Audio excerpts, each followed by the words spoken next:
The other thing I want to talk about, and I actually got this from Danielle DiMartino Booth, so shout out to her. Um, I was I was thinking again, I shared earlier, I don't think the Fed cuts next year. She was in your camp. She actually thought that they could sometime, let's call it summer. But she actually highlighted the more important thing to watch. And again, full credit to her. I did not put this together, is to continue to watch QT. Because in her mind, the Fed could cut and continue QT. QT being a driver as well. What do you think of all that? Well, Danielle's a great analyst, and I agree with what she's saying.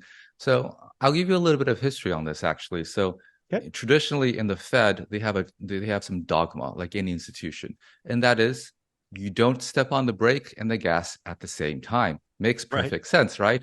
If I am, I don't want to be cutting rates and yet still shrinking the balance sheet. That might confuse the market. That doesn't make any sense. So traditionally speaking, they would only do QE when, let's say, rates are around zero and they're in cutting mode, and they would only do QT right like they are right now, and when they're in hiking mode. So that's the tradition. But lately, there've been a few members on the FOMC, so the Fed's decision-making body, that are saying that I think we could cut rates and we can keep QT going.